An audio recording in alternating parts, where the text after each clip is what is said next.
biat khobai kuchuk rengritani juta-juta kurso admissioni mongriwi rang thokok jamani kokso jamong kasi fega phadar hasini kaisa mothani sakabo mongkha SR education amoni bagai khadobong phunuklega rongsrengi tongairo MBB club hamsi okochik center orono sijak MBBS pharmacy BDS BTech B.Ed MBA paramedical nursing khobai juta-juta course Tripura West Bengal Delhi Uttar Pradesh Karnataka Maharashtra khlainani bagai shep sabni o signboard nugino college of pore huitongnai rengsrengi tongairo kerengkha kaham reng eba kaham course khlainai nei rengsrengnai rok wade waino rangbo yafalaikha phiaba paithago rengsrengi tongairo thok jaka tabuk sharmong kaiseno boroni rangri mani kifeleriti ফেরগেরিতি মাস আগে বিএডে ভর্তি হওয়ার কারণে এমবিবি এলাকায় এখানে SR education নামে একটি institute আছে যেখানে কলকাতাতে ডিস্টেন্সে বিএডের কোর্স করার জন্য ভর্তি হয়। তো আমরা সবাই মিলে এখানে বিএড কোর্সের জন্য আমরা সবাই একসাথে গ্র্যাজুয়েশন কমপ্লিট করেছি, সবাই একই ফ্রেন্ড সার্কেল।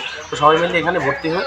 তো এখানে আসার পর এখানে থেকে বলা হয়েছিল যে আমাদের কলকাতাতে বিএডের জন্য ভর্তি করা হবে, তার বিনিময়ে কিছু টাকার প্রয়োজন অ্যাডভান্স দিতে হবে। প্রথম আমরা 10,000 টাকা না 15,000 টাকা, প্রথম আমরা 15,000 টাকা করে দিয়েছি, তারপরে 10,000 টাকা দিয়েছি, তারপর এর জন্য স্কলারশিপের জন্য আরও 5,000 টাকার মতো দিয়েছি। টোটাল 35,000 টাকা দিয়েছি আমরা সবাই মিলে, সব মানে প্রত্যেকটা পার্সন একজন করে সেরে। তো তারপর যখন আমাদের মানে কোনো এডমিশন হচ্ছে না, পেজের পর পেজ যাচ্ছে কিন্তু আমাদের কোনো এডমিশন হয়নি, তারপর আমরা এসআর এডুকেশনে এসে বলি যে আমাদের এখানে এত পর্যন্ত মানে এডমিশন হয়নি। তারপর ওরা বলল যে মানে কোনো কিছু জানে না, ওদের কি এখানে কোনো একটা মানে ফ্রড হয়েছে, একজন ফ্রড করেছে। আমি তো এইসব ব্যাপারে জানি না, আমি তো এসআর এডুকেশন এসেছিলাম ভর্তি হওয়ার জন্য।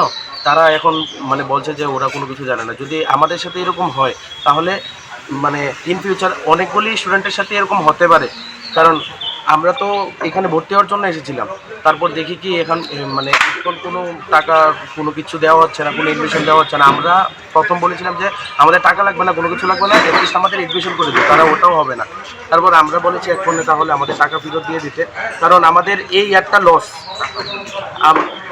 এই একটা লস মানে আর কিন্তু এরকম অনেকজন স্টুডেন্টের সাথে এরকম হতে পারে ইন ফিউচার। তাই আমরা মাননীয় মুখ্যমন্ত্রী এবং শিক্ষামন্ত্রীর কাছে আবেদন করছি যে এই বিষয়টা যাতে ভালো করে উনি দেখেন।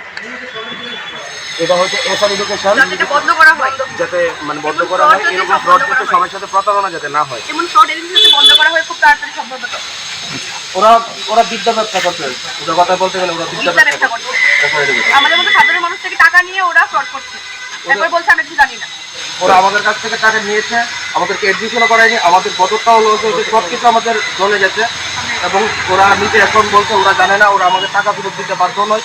ওরা কী করবে কি না করবে ওরা আমাদের কিছু বলছে না, পুরো হেল্প করছে না। আমাদের টাকাও নিয়েছে, এমনকি আমাদের বছরটাও লস হয়ে গেছে। আমাদের ফিউচারটা এখন কোথায় গিয়ে দাঁড়াবে, এটার উত্তর কি তারা দিতে পারবে?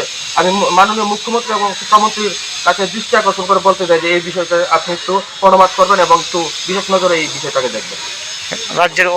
রাজ্যের মুখ্যমন্ত্রী মধ্যে এই ত্রিপুরায় যাতে এই বৃদ্ধি ব্যবসা বদ্ধ হয়, ওনার কাছে আমাদের রিকোয়েস্ট যে আমাদের মতো ছাত্রের যে ক্ষতি হয়েছে এই ক্ষতি যেন আর কারণ না হয়।